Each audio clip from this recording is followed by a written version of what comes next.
How's it going, everybody? I can't believe, I feel like we stepped in a wormhole since last year. The last year's gone by so fast, but it's great to see you all again, and thank you all for coming. Let me see. So I want to, I'll just introduce myself first off for anybody new that's filtering in. So my name is Luke Caverns. I'm a cultural anthropologist, and I study and investigate the interaction of ancient cultures. And we're going to spend a little bit of time talking about that today because we know so little about the Olmecs that we have to infer so much about them by the cultures that they interacted with and the cultures that they inspired later on. So at the very beginning, I want to read an excerpt. I was reading through, has anybody ever heard of the ancient author Plutarch before?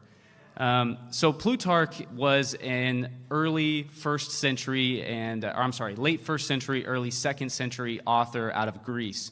And his writings are preserved because they weren't kept in the Library of Alexandria or the Library of Ephesus, which were attacked and burned by the Romans.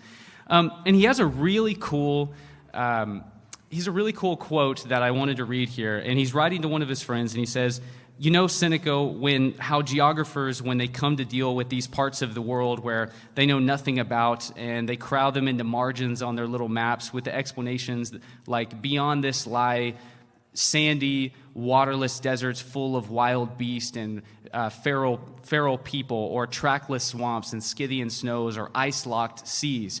Now that in my writing of the parallel lives, I've reached the end of those periods which can be tested by argument, or history can be found, or a solid foundation, in fact. He said, all that lies at this point are the prodigies and fables of the province and poets and romancers where nothing is certain." And that's him talking about the very, very earliest people in ancient Greece. And I feel like that kind of sets us up for the Cosmic Summit, where a lot of us are exploring things that are so far in the remote past that it's this kind of hazy primordial sea that we're trying to sift through very scant evidence to figure out. And so that takes us to 20,000 years ago in Mesoamerica. So Mesoamerica 20,000 years ago, people are just farming haze. They have they're raising maize. And so they have these long, gigantic farms extending all the way from northern Mesoamerica all the way down to where Mesoamerica connects with South America. It even continues into South America. But of all of the cultures that are raising maize, there's one that stands out among all the rest, and they were along the Coetzalcoatl River. So the Coetzalcoatl River has the richest soil in all of Mesoamerica, able to produce the finest maize and the most abundance of maize. And then what comes from them is the Olmecs, which is very, very similar to the Egyptians. What made the Egyptians powerful was the Nile River, their ability to be able to produce grain. It exploded their economy long before anybody else. So we see the same thing in San Lorenzo, Mexico, among the Olmecs. And this is one of the 7 fertile crescents of the ancient world. And so this is a photo that I got with my drone shot early in the morning a couple months ago. And that is the iconic head of San Lorenzo. So what has been found in the Olmec world? So we have the colossal basalt heads. Now, these basalt heads are found at various depths under the soil. Originally, when you go on Wikipedia and you look, it says about 6 feet. But the problem with studying Mesoamerica is that it's not until you actually get down in the jungles and the sticks out there and you speak to people who have been living there for decades that you begin to hear things that you don't hear online. And so there was an archaeologist there who was in his 80s, still walking around the archaeological site with us. And my mentor, Dr. Barnhart, and I are talking to him. And of course, he can only speak Spanish, so Dr. Barnhart's having to translate for us. And he's talking to him about the iconic San Lorenzo head here on the right. And he's saying, so how far down was the San Lorenzo head found? About 6 feet? And the guy's like, no, 60 feet. And Dr. Barnhart goes, 60 feet? And he's like 16 feet, and the Mexican guy he's like, no, 60 feet, which blew everybody's mind. And all the other archaeologists that were there were like, they corroborated this as well. So they find 17 known Olmec heads throughout the throughout the Olmec world, all ranging between 6 tons and 42 tons. But that 42-ton number, just within the last month, got pushed back up to 52. So we'll get to that. That is the La Cobada head. So this is 52 tons, and it's displayed in the city of Jalapa. The next thing that we find are these megalithic altars. So usually, almost all of the altars, and we'll see a couple more of these, depict we don't really know what the role of this person was, but it's somebody coming out of a portal or a cave, which we think harkens back to the very origins of Olmec society. And above that, on the facade of the altars, you see this jaguar feline being. And another thing about these altars is that everybody can see the lip that's up at the top. That lip in depth, where it connects to the rest of the stone, is the same depth as the lip on the right, and the lip on the left has either been cut or filed or fallen off. I doubt it's been fallen off. But these altars weighed anywhere from about 40 to 50 tons, and they were carved on the site that they were transported to, and we're going to get more into this. But these were solid blocks, and when they finally reached their final destination, they were then chipped off. So you can imagine how much more heavy this would be with all of the extra block on there. And we know that for certain because the remnants of what was left on these megaliths is just buried right next to it that they've excavated. So the next thing that has been discovered, which very, very few people have seen, are these megalithic column tombs. Now, each of these columns are well over my head, probably 7 to 8 feet tall, and they all weigh between 2 to 7 tons apiece. And a tomb like this weighs in total, we calculated it a couple months ago when we were at La Venta, we calculated it to be around 250 tons.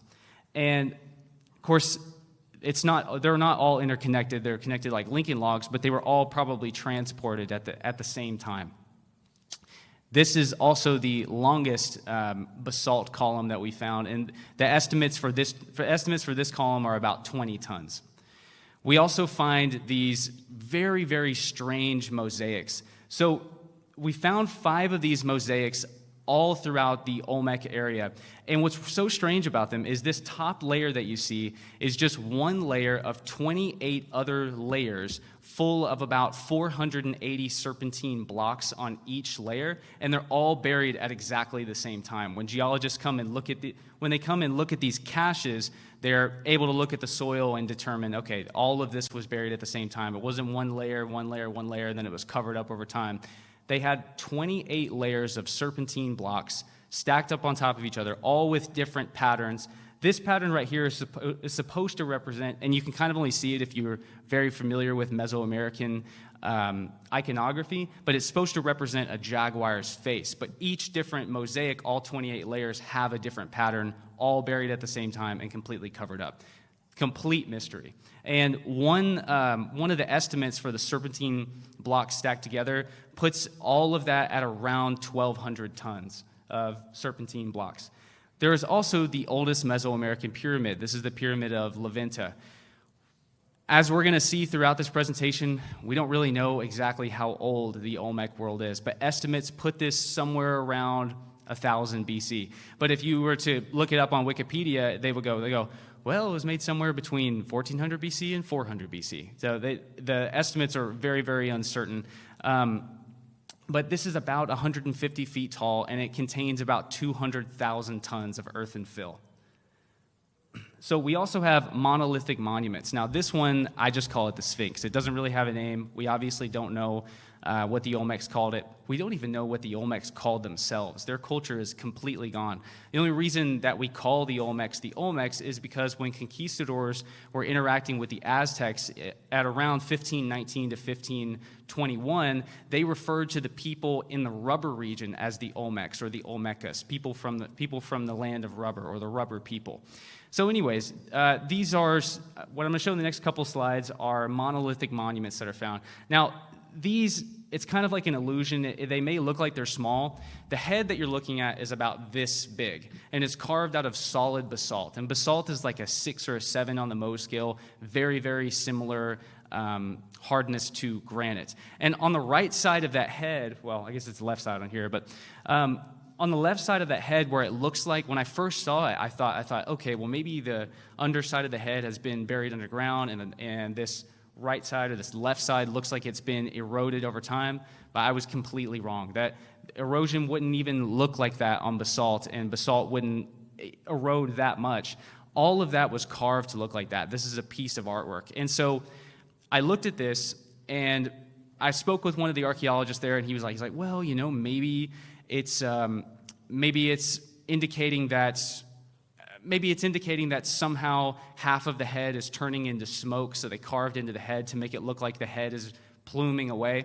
And what's really interesting is it was hard to get great photos of this. On the backside of that head, you can see two humanoid but jaguar paws gripping onto the side of the head and pulling the head apart.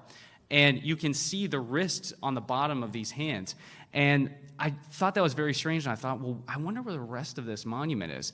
And I walk around the side of this little museum, and which I should say, these museums, by the way, these are so far out into the sticks and the jungles in Veracruz and Tabasco, that when you get there, the indigenous, Maya people that are there, when they see a bunch of gringos get off of the van, everybody in town comes with little popsicles and trinkets and things they're going to sell you because they haven't seen people come from out of town in weeks. And when we show up to these museums, it's not a museum. It's a room about maybe half the size of this area, with some wooden walls and a metal ceiling over the top. And it's just to preserve these monuments. Just put them in there so that the rain doesn't erode them anymore. And they might have a little log where it notes, the last time people have been there, and the last time somebody had been here was December, and this was March. So it had been months and months and months before anybody had looked at this. And you're not going to find these on the internet. So much of what I'm about to show you, you're just not going to see it on the internet. I didn't even know that it existed before I saw it. So I saw this little sphinx-looking body sitting on the outside of it, and this sphinx body is about this big. Some of the pictures make it look like it's small, but it's about this big. Again, carved out of solid basalt. And so we scanned it, and if you take 3D models of it, you're able to place these two items together. So this is just one of the monuments. This is just one of the monuments that we found. And really closely, I'm not sure if it's how high definition it is, but the carving on it and the detail work on it is just amazing. I have all these videos posted on my website, and you can click links to see this stuff in high definition. Now, here are some other very obscure monuments. So at the top left, we see what is called a tenon head. Does anybody here know what a tenon head is? It's essentially a statue with a tenon on the back of it, and it sits up and slides into place inside of a temple. Now, the thing about that tenon head is it's probably from here all the way to here. It's about this big.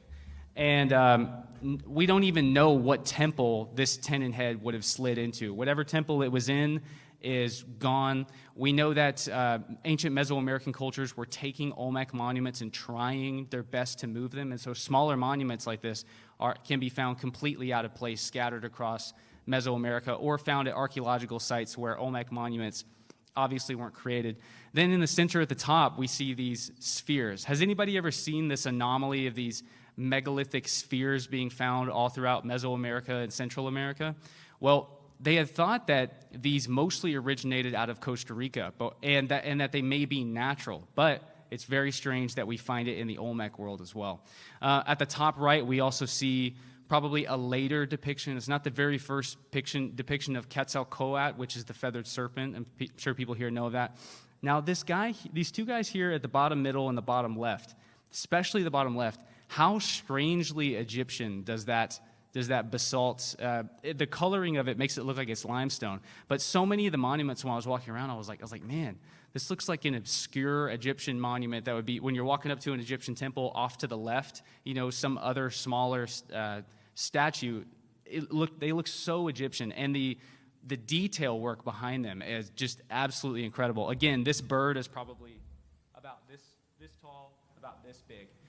There's also the basalt bird in the center, and look at the detail work on each one of the feathers all around the bird. And then on the right, you have like a megalithic facade of a face, and this face is probably this tall, about this wide. And so you've got your iconic sort of Olmec were-jaguar crying face. So these are just some of the few monoliths found all throughout the Olmec world with absolutely no explanation. If you guys thought that you were going to come here and I was going to answer questions, you're completely wrong. But I'm going to show you guys things that can't really be explained. So next we have this. This is actually really impressive. We have a white andesite seashell. So it's actually how it looks like it's very rough. It was made, archaeologists who look at it, they think that it was polished and then the surface of it was made to look porous and rough like a seashell. Now this seashell carved out of white andesite, about a 7 on the Mohs scale, right up there with granite. And this seashell is probably about this big. And it was found at Tres Zapotes, which is one of the three. You have your three major Olmec sites. You have San Lorenzo, Tres Zapotes, and La Venta. This was found at Tres Zapotes. And again, the meaning of it, we don't really know. Obviously just a piece of art, but how they did these things and the tools by which all of these monuments are made, we have no idea how the Olmecs did this. Hardly anything is left in the archaeological record of their stonework. And the thing about the Olmecs is, how many times have we heard it sounds like the Egyptians just begin out of nowhere? From the very beginning, they're building pyramids.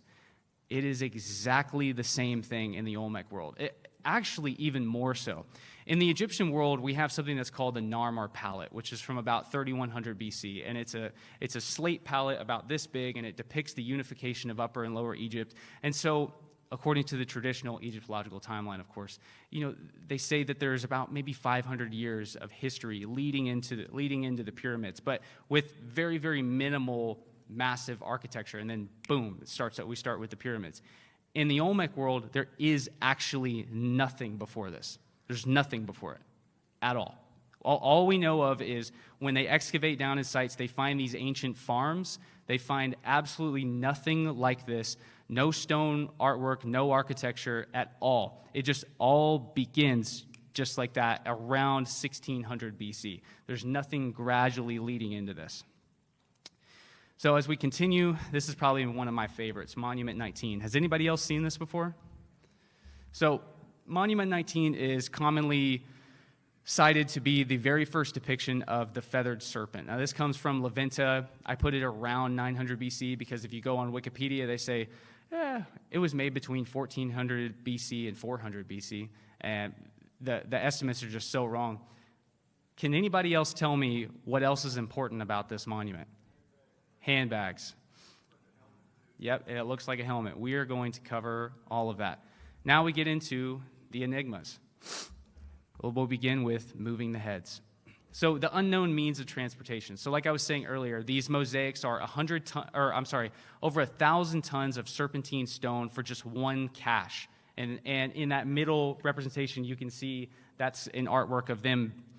Say that's a bottom layer, and they're going to have 28 more layers on top of that, and then they're going to cover it all up. Absolutely no explanation as to how or why they would do that. And then we also find they also have altars that they moved, and I covered altar 4 earlier, which weighed 50 tons before it was carved. And then we have heads that weigh between 6 and 50 tons, and then we have the basalt columns weighing between about 2 to 7 tons, and column tombs as a whole weigh much more than 200 tons. And the only known form of transportation that archaeologists suppose are these balsa wood river rafts.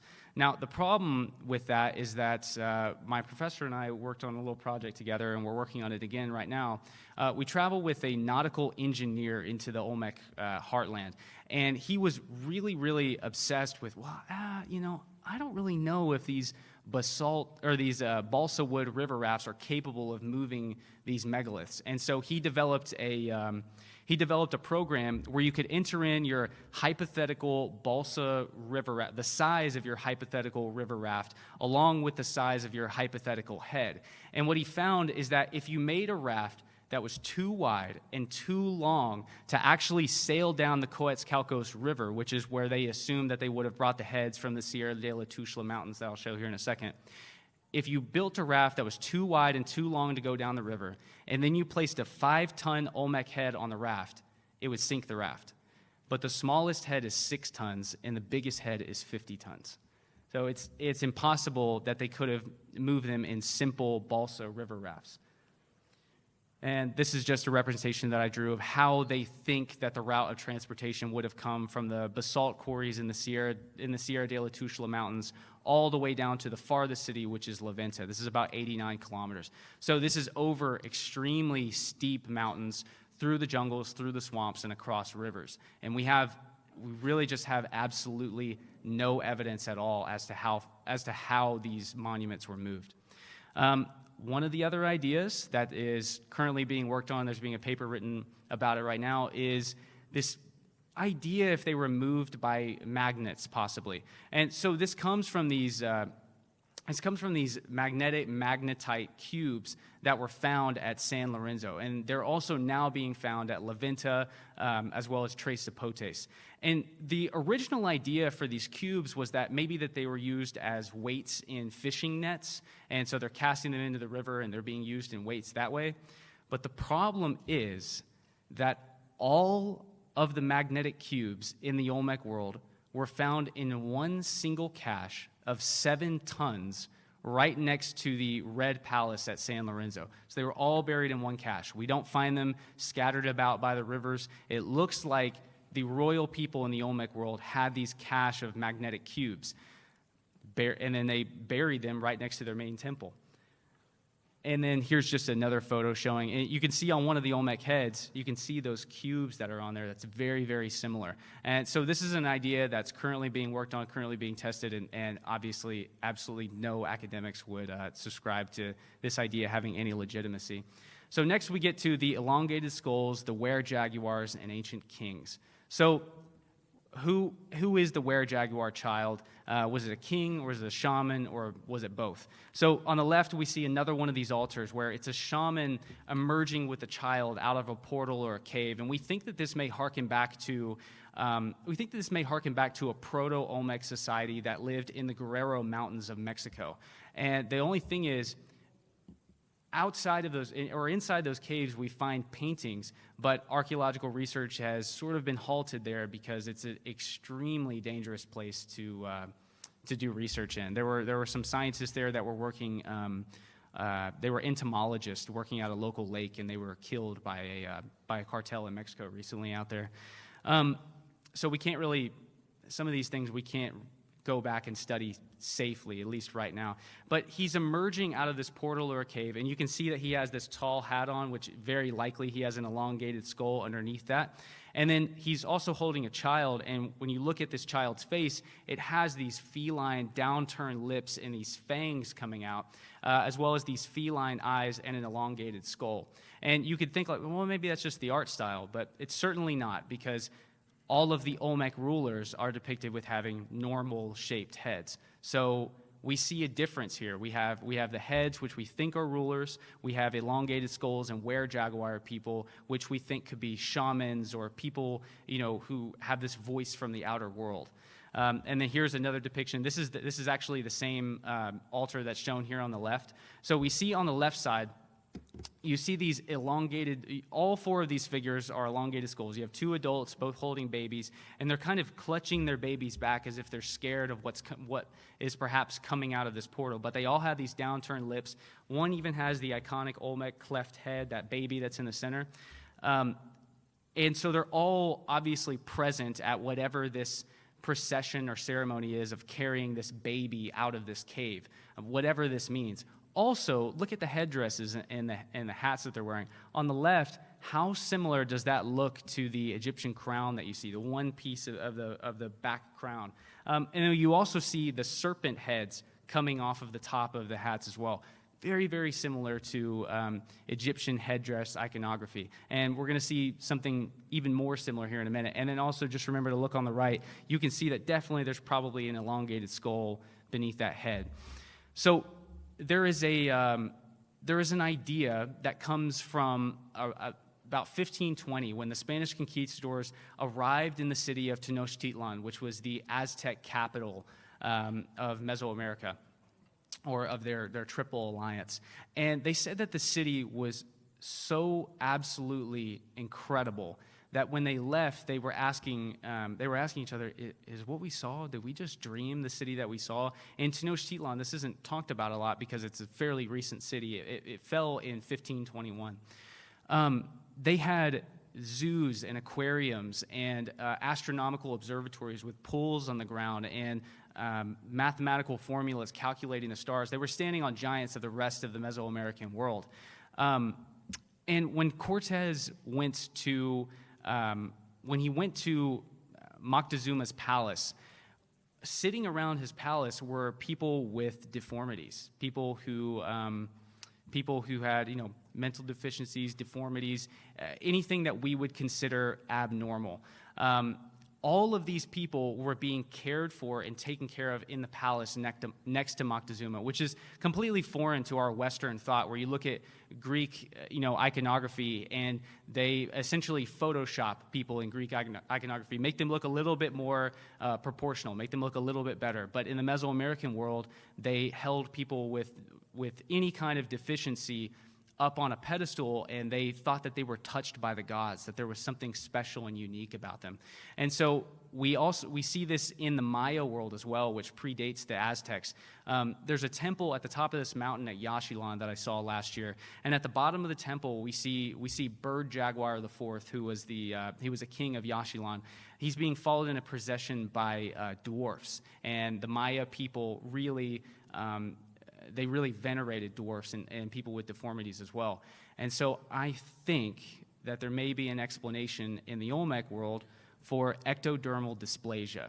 And I think that they could have been selectively breeding people who, this is followed up by some science as well. We see a common reoccurrence of ectodermal dysplasia in Veracruz today. Ectodermal dysplasia does not come with any learning disabilities at all. There isn't a prevalence of them.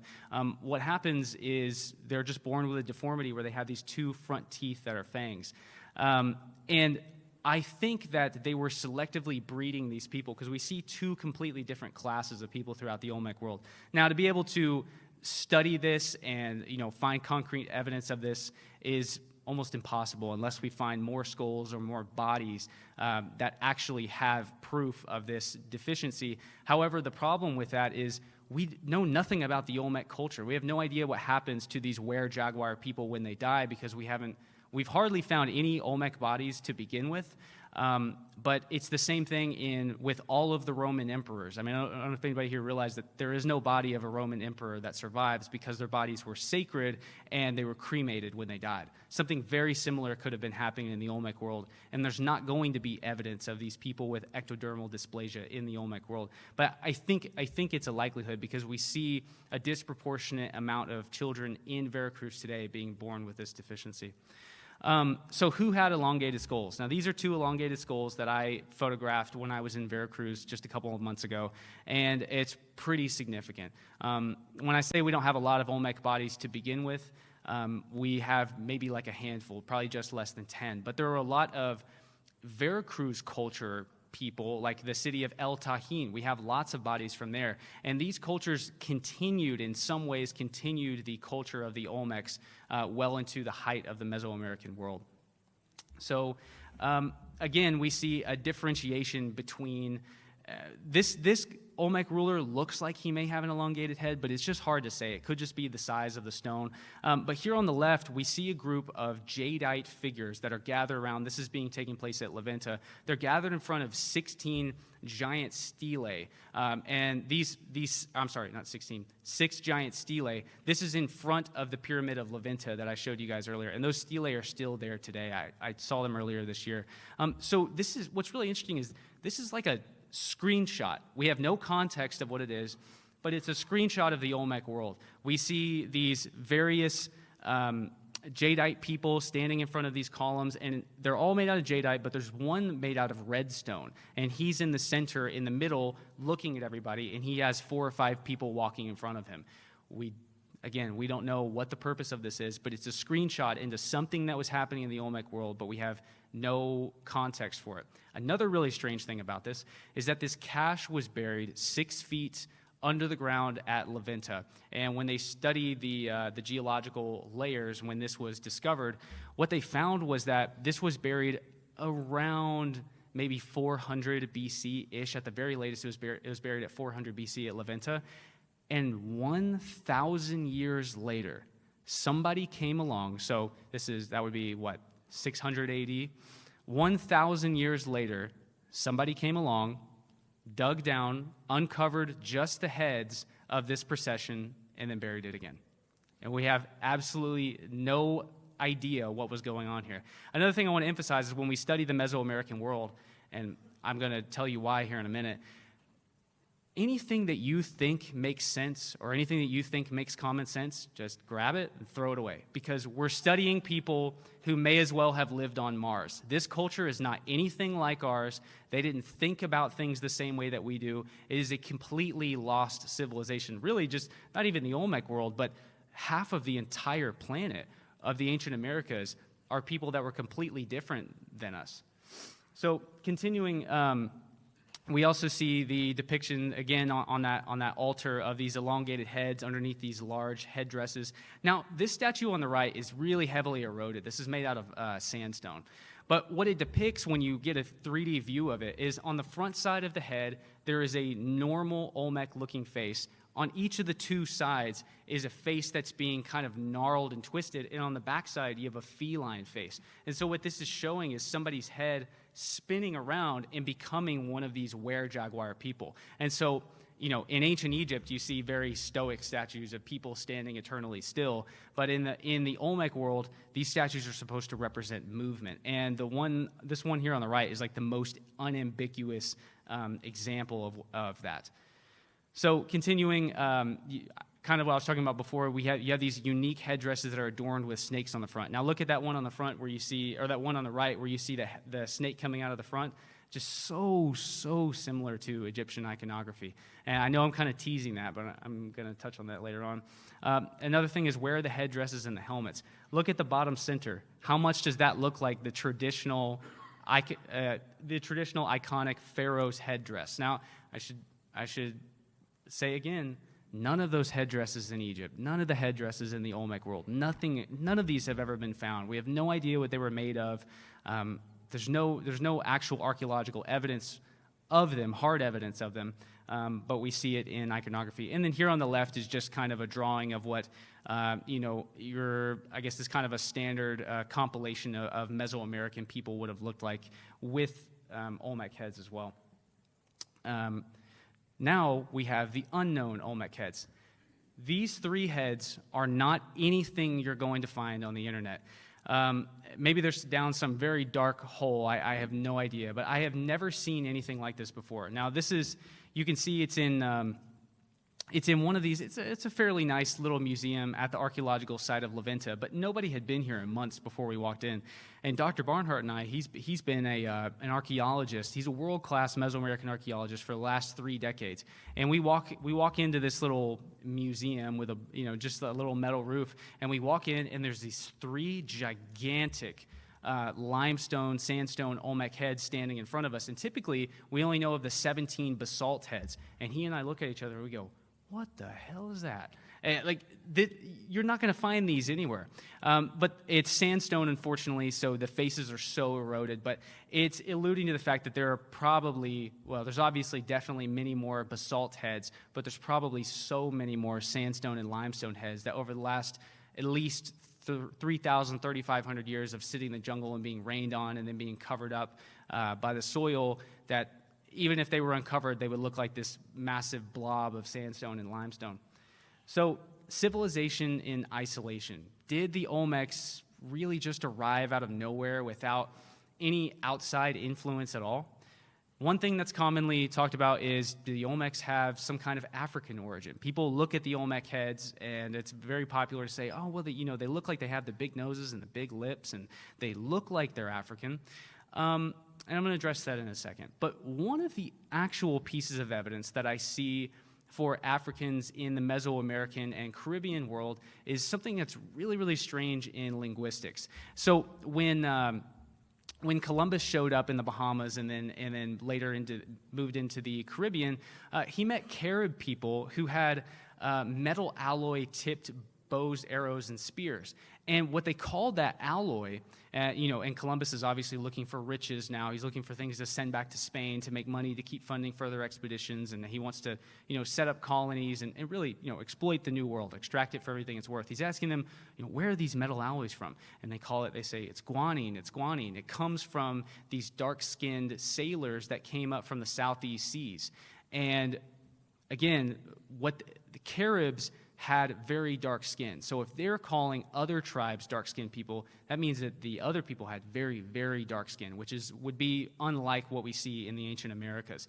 Now, in Africa, in sub-Saharan Africa, metal alloy is called guanin. So in the Caribbean, when Columbus arrives, it's called guanine. In the ancient sub-Saharan African cultures, they call their metal alloys guanin. So you see just this little tiny nugget of evidence for African presence in the Mesoamerican world. With that, I want to say that Olmec heads actually do look like Veracruz people. We were at this little museum, and I knock on the door, and it takes 5 minutes for somebody to answer. And when this guy does answer, he's this big, tall, 6'5", heavy-set guy, and I look up at him, and I immediately go, oh, that's an Olmec head on this guy's body. He had the big lips, he had the big nose, the big eyes, the big chubby cheeks, and I was like, I'm definitely in the right place. And so they absolutely do look like people in the Olmec world. However, I cannot explain this monument. This is another tenon head in the Olmec world. This is the largest tenon head. Just the head itself is about this big, and the tenon on the back of it is about as long as I am tall. So I cannot explain this. There is no explanation for it. You ask the archaeologists there, and they say, "Oh, it's Olmec." And I'm like, "That's not Olmec. It's something different." Again, though, there's absolutely no context for these artifacts, and all we can do is look at it and find these little tiny kernels of evidence that may allude to the idea that possibly seafaring sub-Saharan Africans were visiting these areas, and possibly they're depicted on iconography. But I definitely don't think that the traditional Olmec heads depict Africans. However, this guy, just not sure. However, we get to something that's one of my favorites, is this is Monument 13 here on the left. And in Monument 13, I'm going to have to use my pointer finally. In Monument 13, we see a couple of interesting things that aren't really depicted elsewhere in the Olmec world. So we see this guy wearing this long draping headdress. Does this look like any of the other Olmec headdresses I've been showing you guys, where it's like kind of a long turban hanging off his head? No. This right here, you can see he's got boots on with pointed shoes. We have no prevalence for boots. Later on in Mesoamerica, they start inventing sandals and wearing sandals, but for the vast majority of the time, these guys had monkey feet. They had really, really strong feet, and they're walking everywhere barefooted. We also see that he has a belt kind of hanging off with like a little draping cloth on the end, and he's also holding a flag. He also has a thick mustache and a thick beard coming down. And that's all great, except none of these have a prevalence in the Mesoamerican world. In fact, flags are actually one of the places that they're invented is the Naqada cultures, which is pre-dynastic Egypt. So they have these little reed boats going up and down the Nile, and they plant these little flags on it to show the tribe and village that they're from. And this is very, very early prehistoric Egypt. So flags come from the Mediterranean world. Flags were not used in Mesoamerica. Furthermore, these big, thick, dense beards that's depicted here, these are not Mesoamerican either. Mesoamericans were they're even known today. If you look at photos of Native Americans during the 1800s, they have completely clean faces, and if they do have a beard, it's very, very, it's not a thick beard like you see in the Mediterranean world. So this monument right here, and then let alone, I should say, turbans. I mean, that is a Mediterranean headdress. Nobody in the Native Americas were wearing turbans. Now, this monument here is dated to be around 900 BC because it was found sitting just above a tomb with a body that when it was carbon dated, they think that the body was about 900 BC. Now, how concrete that is, you've got to answer that for yourself. But right here, we also see a man depicted from San Lorenzo. Now, this is kind of like a terracotta head. Now, this terracotta head with these high cheekbones and this pointed chin with this little beard and the mustache and the turban as well, not Mesoamerican whatsoever. Now, at 900 BC, a civilization called the Phoenicians, which were kind of in some ways, they were like a roaming tribe around the Mediterranean. They were fantastic sailors.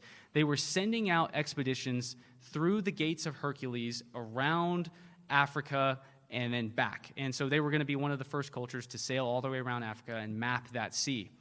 Now, what's interesting is these Phoenician records show that some of these expeditions went off and never came back. Or one that did come back said that they found this giant island landmass with absolutely nobody living on it, and that's kind of the end. Some of these records are found on these clay tablets, and there's just almost no evidence of this anymore. Now, what researchers have been finding is that if you send a boat out of the Gates of Hercules, which is, the exit of the Mediterranean Sea into the Atlantic Ocean, if you send it just a little bit too far out and you send it a little bit too far west, the current of the Atlantic Ocean will actually carry it all the way across the Atlantic, down into the Bahamas, through the Caribbean, and into the Gulf of Mexico. So it's possible that it's possible that a lost Phoenician vessel could have found its way by following a current down into the Bahamas, the Caribbean, and then they interacted with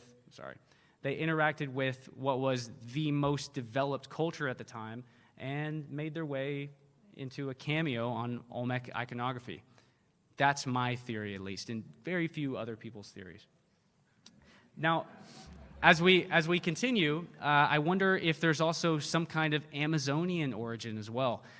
This is a whole rabbit hole that I could go down. But this fanged deity, this were-jaguar person, is not exclusive to the Olmec world. We also see it in South American cultures. And originally, it's depicted at a culture called Chavin de Hontar. Has anybody here ever heard of that?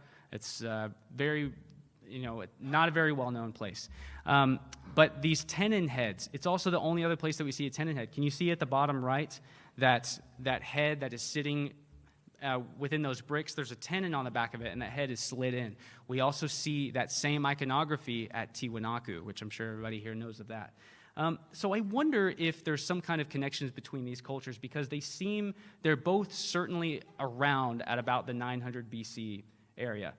And I've drawn a map here. This would have been how far the contact would have to be if they weren't just sailing, which I feel like sailing, even though we don't have evidence of it, I feel like sailing is more reasonable because these jungles are extremely hard to get through, especially in Panama. That's one of the most dangerous jungles in the entire world. So the next thing I want to get into is I've kind of been alluding this connection across the Atlantic Ocean between Olmec iconography, Mesoamerican iconography, and things that we see in the Old World.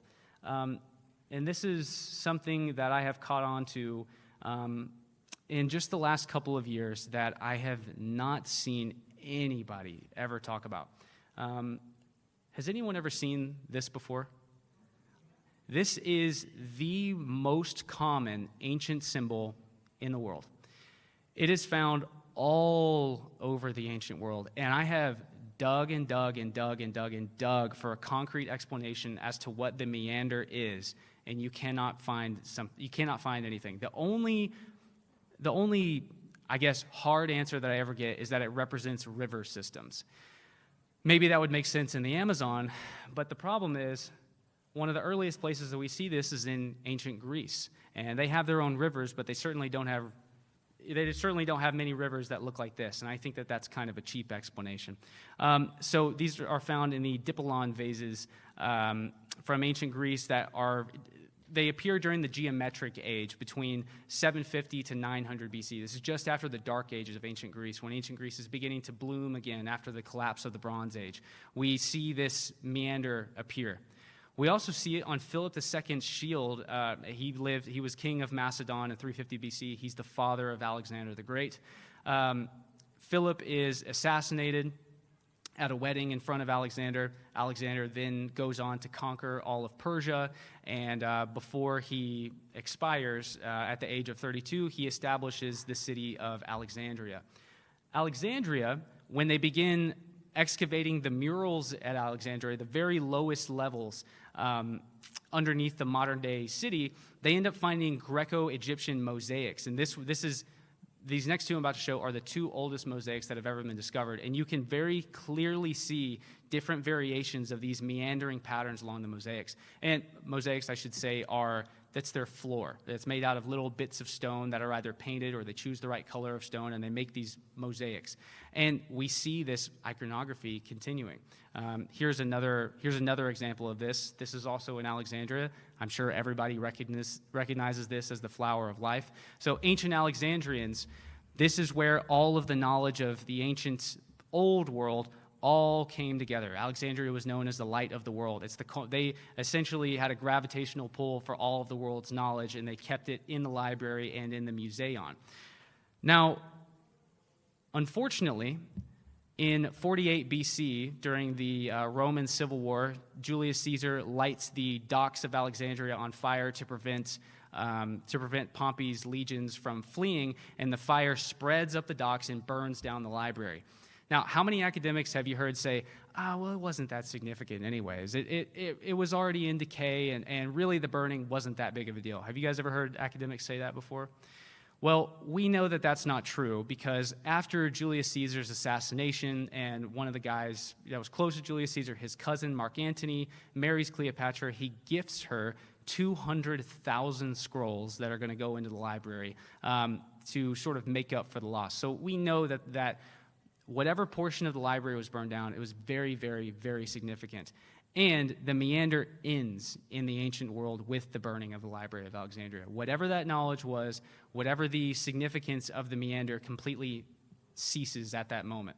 The only other time we see it is on a monument in Rome that's attributed to Augustus. Augustus is the emperor who conquered and annexed Alexandria. And when he was there, have you guys ever heard the quote from Augustus when he says, when I came to Rome, I founded a city of mud bricks and I left it a city of marble? That quote comes because when he arrived in Alexandria, he was so blown away by the architecture and the knowledge in Alexandria, he was inspired by it. And so the very last place that we see this iconography is on a monument dedicated to him after his death. However, we also see it in the Old World, beginning at around 1000 BC at Chalcatsingo. This is an Olmec site. Now, this is not exactly the same as the meanders that you see in the Old World or in the Mediterranean world, but it's going to become exactly the same in generations following the Olmecs. So after this, we have the machete. They existed from about 1400 to 1521. Mixtec and Aztec are very similar, if not the same culture. We also see it at Teotihuacan, which predates the Mixtec Aztec cultures. And so it's very obvious that this is the same pattern, right?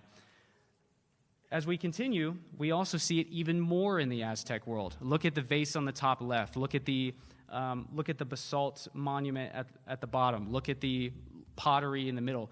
This meander pattern is found all throughout the ancient world, and there's no concrete explanation as to what this means. As we continue, we find it at Mitla. Has anyone here ever heard of Mitla before? It's a Zapotec site in Oaxaca, Mexico. We see this, it's the most prevalent at Mitla. And I should add that Mitla is also one of the only places in the Mesoamerican world where you see architecture that is on par with what you see in ancient Egypt. These massive, fine-cut limestone blocks that are about this big, that wide, weigh about 2 tons. Well, yeah, they're much bigger than that. They weigh about 1 ton to 2 tons apiece, about the same size as some of the blocks you see on the Great Pyramid, with no mortar in between. And they are built into these labyrinths going all underneath the city of Mitla. So this was truly a remarkable place, and it's the place where we actually see the most prevalence of these meanders. But unfortunately, we just know so little about these cultures, and I'll get to why that is in a second. Then here we have Chichen Itza, which existed between 1200 to 1562, and all around Chichen Itza. If you look up at the top facades of the temples, you're going to see thousands of these meandering patterns everywhere. I have a little group right here that went with me to Mexico just a couple of months ago. And you guys, how many times did I point out, here's the meanders, here's the meanders? Literally everywhere. What I'm showing you guys is is a speck. I mean, we were at some sites in the middle of the jungle, and I walk over and I go, guys, look. The meanders are everywhere. But they end with the burning of the Maya codices in 1562, just like Alexandria. After the burning of the Maya codices, Diego de Landa, who is a conquistador, he gathers all of the Maya books throughout the Mesoamerican world. He stacks them into pyres. Now, a pyre is a small mound, which how many books could I fit in multiple pyres that are this tall? Imagine how much knowledge I could fill. And he lit it all on fire and burned it to ash. And all of the knowledge of the Mesoamerican world that was cultivated by the Maya was burned in 1562. And we know that it was significant because the Aztecs, who were standing on the shoulders of the knowledge of the Maya, we know from Spanish accounts that they were producing 485,000 pieces of paper a year. But the Maya had already been doing that for 2,000 years. And all of that was stacked together and burned in Merida, Mexico, at the hands of Diego de Landa in 1562. After that, the meander is gone. So in 2 places across the world, all the knowledge is burned. Now, we get to a possible explanation for this. So reaching through time and space, the global connection, question mark. So in the Mesoamerican world, I find it really amazing that academics don't attribute more of the culmination of ancient knowledge to the use of psychedelics when the use of psychedelics and the iconography and the effigies of them are so prominent. This is at a museum at La Venta, and these are just 5 of hundreds of different effigies of mushrooms that were being shown, and there were various other psychedelic plants that were shown. And I would ask the archaeologists, you have to pay an archaeologist to give you a tour guide in Mexico. These are INA guys, and they're pretty good.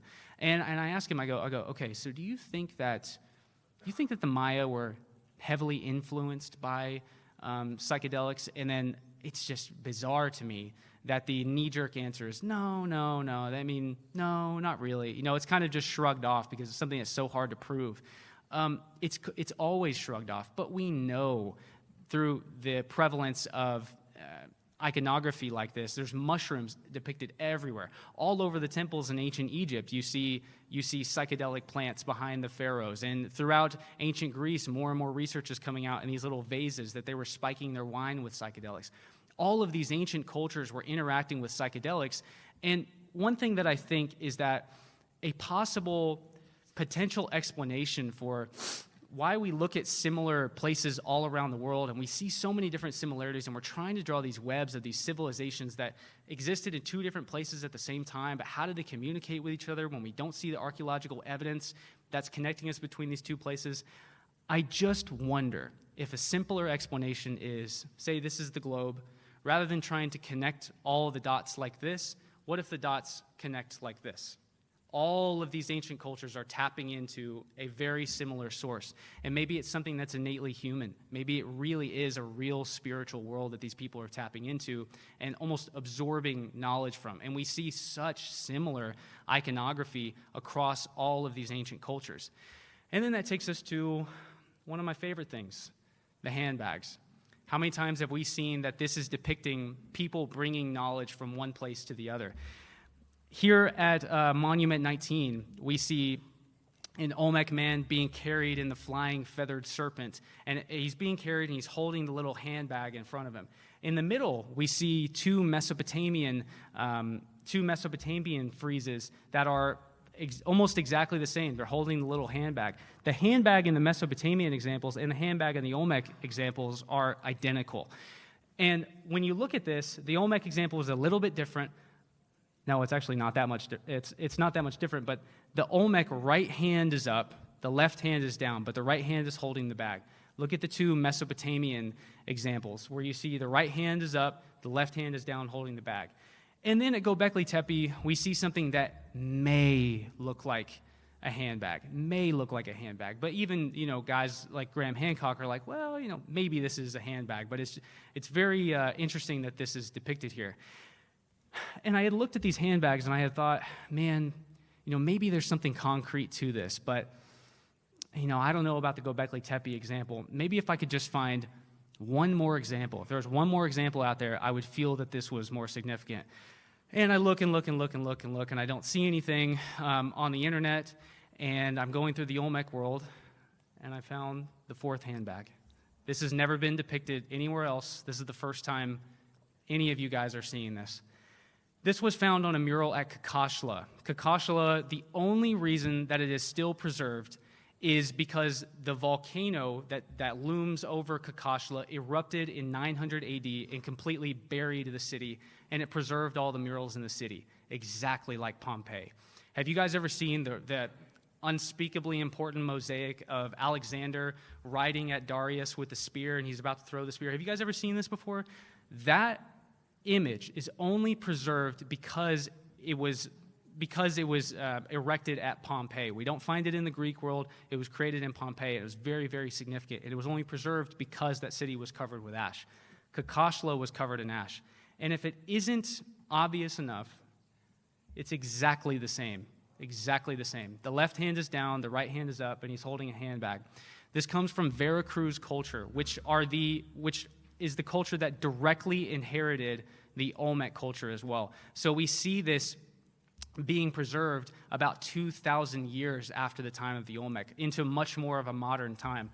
And there was an archaeologist there who I was with, and I said, hey, this handbag right here, this guy holding this bag, what do you think this is? And this isn't somebody who's tapped into, all the things that we study today. And he's like, oh yeah, it's probably depicting a shaman. That's what people think. And I was like, a shaman. Okay, that makes sense. That's about what I think as well.